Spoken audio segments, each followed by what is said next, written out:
guys, bersama saya lagi dalam Alright Nopo Channel. Gempak sahabat-sahabat semua, pendedahan dan juga pencerahan padu daripada Brother Iswardi ya, berkaitan dengan bakau yang dikatakan menghasut. Begitu terdesaknya beliau, dan akhirnya ya apabila kemarin sebenarnya Muhyiddin cuba untuk mempertikaikan kenapa disiasat dan juga bakal didakwa, akhirnya ya telah pun dicerahkan oleh Datuk Seri Saifuddin. Ya, dan hari ini juga kita mau mendengar apakah pencerahan daripada Brother Iswardi. Dan kemarin juga kita mendengar bagaimana salah seorang MP daripada PAS yang mengatakan kononnya membazir itu adalah saudara dekat kepada iblis. Jadi siapa sebenarnya yang membazir? Ya, apabila beliau mempertikaikan kerajaan, membeli kereta baru dan sebagainya, sedangkan hakikatnya perkara itu berlaku kepada pimpinan-pimpinan PAS, sahabat-sahabat semua di negeri Kelantan. Tidak pula beliau mengatakan ya mereka membazir. Malah apabila ditanya berkaitan dengan hutang haraka, beliau mengunci mulut. Mengecut, jadi pengecut untuk tidak menjawab persoalan tersebut. Jadi sahabat semua, mari kita dengar apakah yang dikatakan oleh Brother Iswardi berkaitan dengan beberapa isu. Jadi mari kita tonton. Berkata ketika bercakap di Dewan Rakyat hari ini mendakwa polis akan memanggil sesiapa saja yang bercakap mengenai isu 3R tanpa mengira konteks. Pengerusi PN itu berkata dia takut untuk bercakap sekarang setelah mendakwa dirinya dipanggil oleh polis sebanyak 5 kali mengenai kes 3R. Saya ada dengar ucapan ini, tuan-tuan. Ucapan yang Muhyiddin sebut ini. Bagi saya dia misleading. Yang dimaksudkan oleh polis tersebut, ketua polis negara, apabila anda menyebut 3R, maksudnya artinya dalam menyebut 3R itu berkonotasi untuk ke arah merendah-rendahkan 3R tersebut. Royalty, race, religion. Dan akan ada masalah. Tetapi kalau nak sebut 3R, contohnya nak memuji Yang di-Pertuan Agong ke, contohnya nak kita sebagai kaum hendaklah bekerjasama ke, itu tak ada masalah. Itu saya kata dia misleading. Nah, dia bukan misleading ni sebab dia tak faham. Bukan dia tak faham. Tapi dia sengaja untuk mislead tu sebab dia tahu dia bercakap benda yang sebenarnya memang damaging dan memang bersifat 3R. Saya ambil contoh. Dakwaan berkaitan kristianisasi antara siasatan kes 3R terhadap Muhyiddin. Tuduhan kristianisasi dikaitkan dengan Pakatan Harapan oleh Muhyiddin Yassin pada November lalu antara 104 kes disiasat polis berkaitan dengan isu 3R, kata Menteri Dalam Negeri. Saifuddin berkata kerajaan tidak pernah menghalang sesiapa sahaja untuk bercakap mengenai bangsa dan agama, tapi bukanlah sehingga ada laporan polis dibuat. Baik. Nah, kita dengar ucapan tersebut dan harap tuan-tuan kita nilai sendiri. Adakah ini dikonsider sebagai 3R atau bukan? Alright.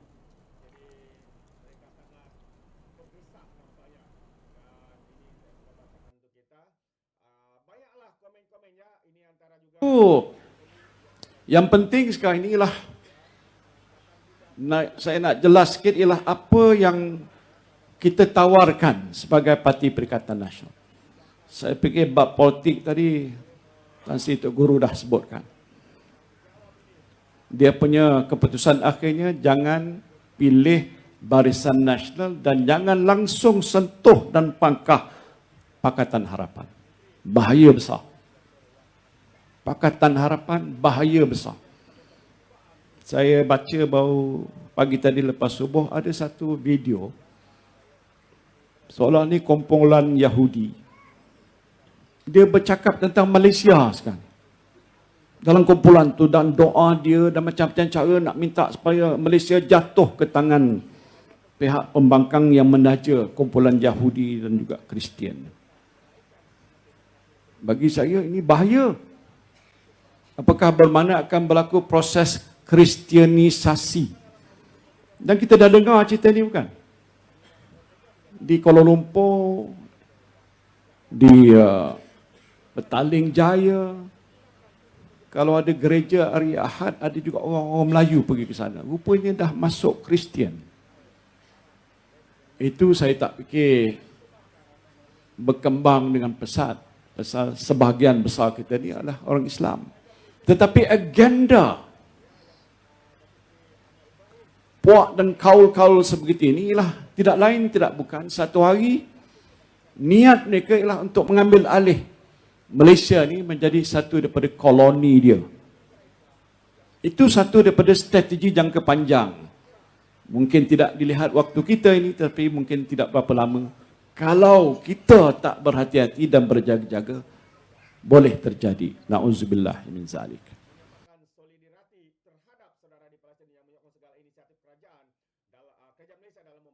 Okey. Tuan-tuan dengar. Tuan-tuan dengar sendiri apa yang dia kata. Dia ada dua tadi. Jangan undi Pakatan Harapan. Kerana saya tertengok satu video. Bagaimana ada satu kumpulan Yahudi. Actually bukan Yahudi. Itu kumpulan Kristian. Berdoa supaya pembangkang menang. Nah tuan-tuan. Mana-mana kumpulan agama nak berdoa. Tak ada masalah. Orang Kristian nak berdoa ke, orang Hindu nak berdoa ke, orang Buddha nak berdoa ke, orang Islam nak berdoa ke supaya satu-satu kelompok itu menang. Tak ada masalah. Apa isu dia? Adakah menjadi satu masalah kepada mana-mana kelompok agama nak berdoa supaya satu kelompok ini menang? Saya tahu ada contohnya, ada di kalangan orang bukan Islam mendoakan saya. Terima kasih saya ucapkan. So adakah itu ada membawa konotasi saya membawa agenda yang bukan Islam? Orang mendoakan kita dalam apa agama sekalipun, itu adalah hak mereka. Itu yang pertama. Tetapi itu bukan tuduhan tu. Tuduhan yang kedua. Tuduhan kedua apabila dia menyebut, dia mengatakan inilah agenda kristianisasi yang ni dia bawa untuk nak mengkristenkan orang Melayu di dalam negara kita. You see? Dan dia bagi contoh di Petaling Jaya, dia bagi contoh di Kuala Lumpur, dia bagi contoh. Orang Melayu pergi ke gereja. Dah kafir dah orang Melayu. Dah murtad dah orang Melayu ni. Seolah-olah sedemikian. Nah, konotasi itu saya faham. Dia nak kaitkan bahawa Pakatan Harapan equals to orang kita. Dia nak takut-takutkan. Ini dipanggil politik, apa orang kata? Politik menakut-nakutkan. Ini politik yang dibawa oleh Muhyiddin Yassin. Dan benda ini adalah perkara yang dulu UMNO bawa. Sekarang ini Bersatu bawa. Sekarang ini PAS yang bawa. Agenda menakut-nakutkan ini adalah kaedah mereka. Dia bukan cerita polisi. Dia bukan cerita tentang bagaimana kita nak memajukan negara. Dia bukan cerita bagaimana kami lebih baik daripada Pakatan Harapan. Dia bukan cerita lebih baiknya bagaimana baiknya saya memerintah. Kalau sebelum ini tak ada. Dia tak cerita itu. Tetapi dia cerita benda yang menakut-nakutkan. Dan benda yang menakut-nakutkan ini tuan-tuan adalah satu benda yang sangat efektif. Sangat berkesan sebenarnya kalau kita nak, orang kata apa, nak menang, meraih undi. Dan trigger emosi. Itu perkataan dia. Trigger dia emosi. Itulah jadi 3R tu tadi. Jadi akhirnya orang Melayu akan bersangka buruk kepada orang Kristian. Orang Kristian akan bersangka buruk kepada orang Islam. So sangka-sangkaan buruk ini akan menimbulkan apa? Pergaduhan. Hanya kerana apa? Ada seorang pemimpin berkata demikian. Yang Melayu, yang jahil, yang bodoh, yang dungu akan percaya. Betul lah. Habislah orang Melayu kita. Dan saya jumpa tuan-tuan.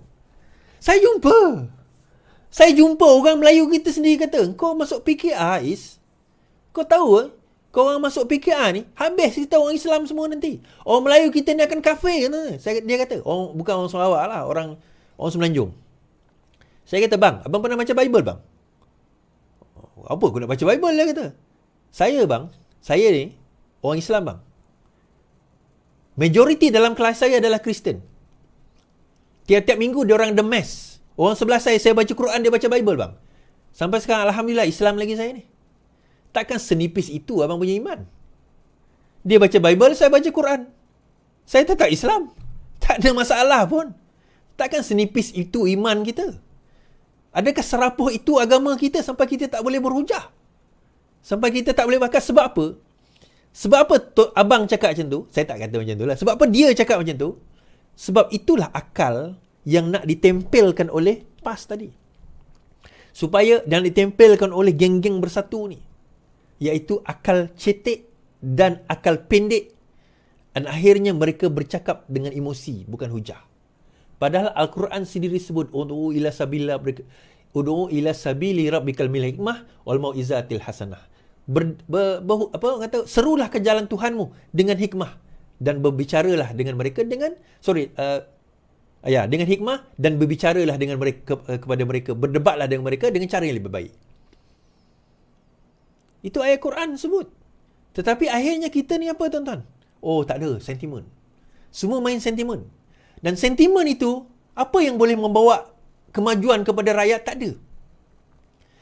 Sentimen itu tak membawa apa-apa kemajuan kepada rakyat pun. Tetapi sentimen itu yang mereka mainkan sebab itu benda yang mudah nak jual. Orang dia mudah nak percaya. Dan walaupun mereka tak bayar hutang, tak ada masalah. Kita baca. Pencetak harakah geram, PAS bermewah tapi lihat bayar hutang.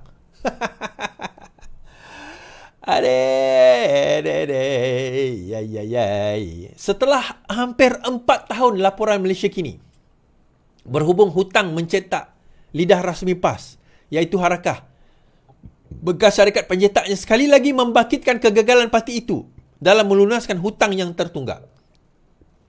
Pengurus NAJ Press Resources Malaysia Sdn Bhd, Husil Jan berkata, rasa geram melihat PAS dan sikap kepimpinannya yang didakwa bermewah-mewah namun gagal mengambil tanggungjawab membayar hutang harakah.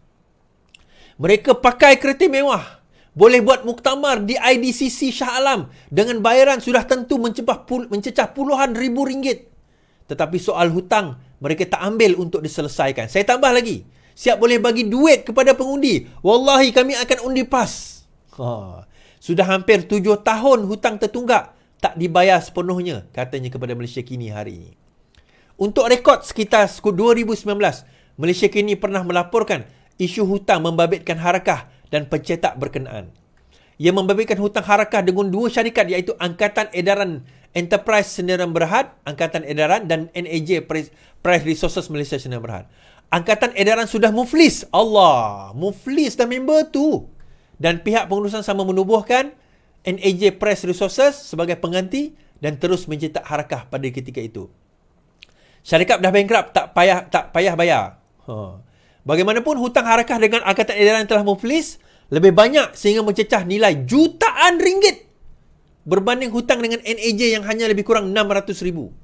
Husin berkata PAS dan harakah enggan membayar hutangnya dengan Angkatan Edaran atas alasan syarikat itu telah gulung tikar, tuan-tuan.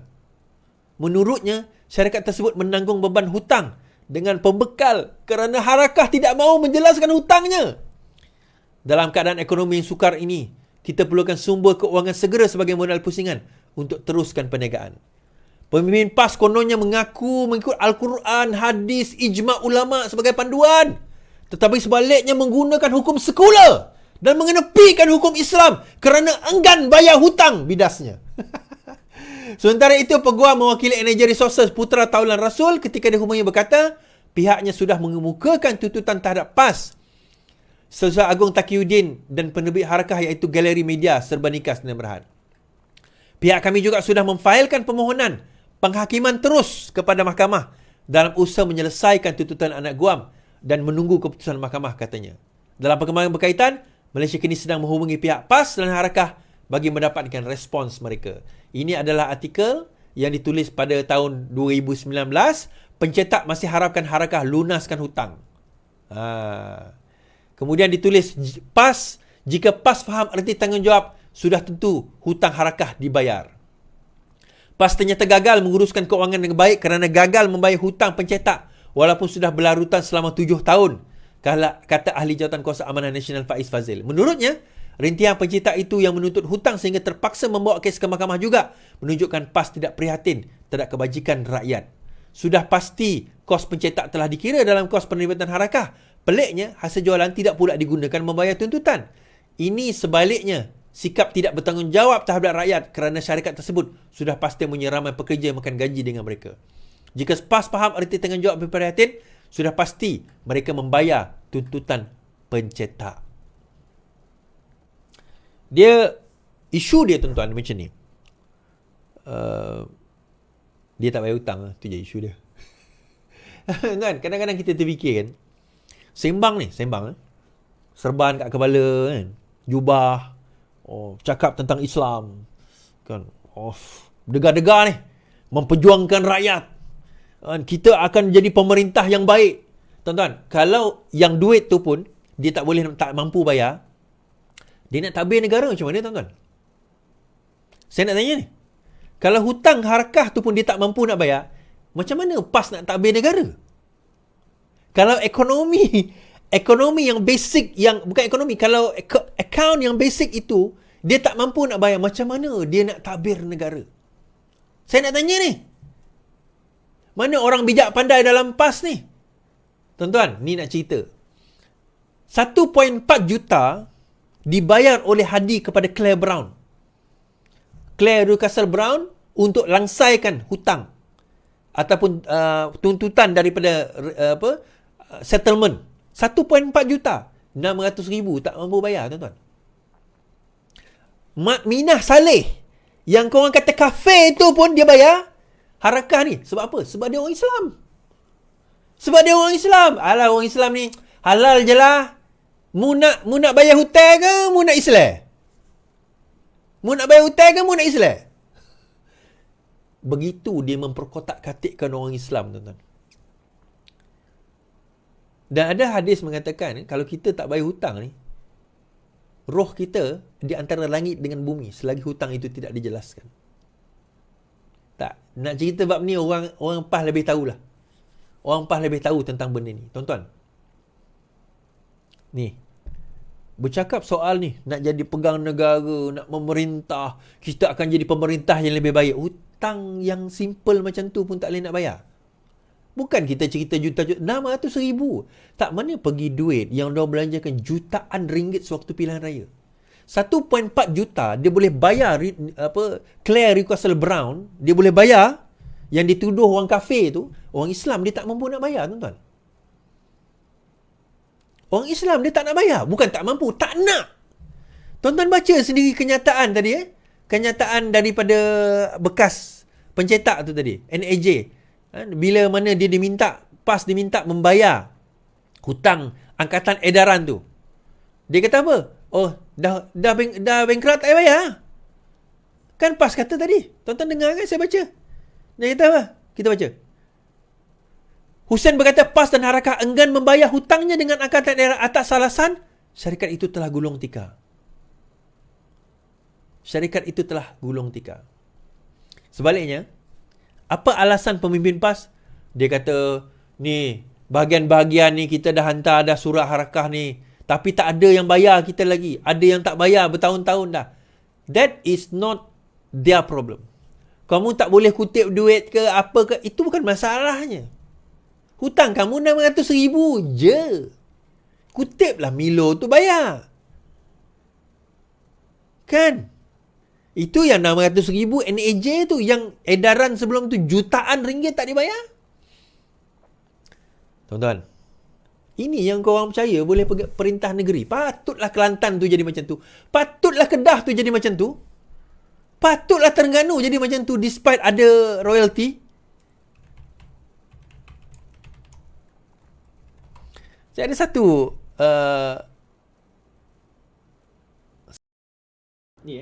satu berita.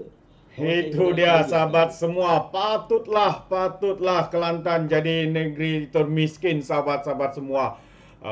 Kalau kemarin kita mendengar salah satu ucapan daripada MP PAS mengatakan, ya, membazir itu saudara dekat dengan iblis. Adakah itu ditujukan kepada pemimpin-pemimpin daripada parti PAS?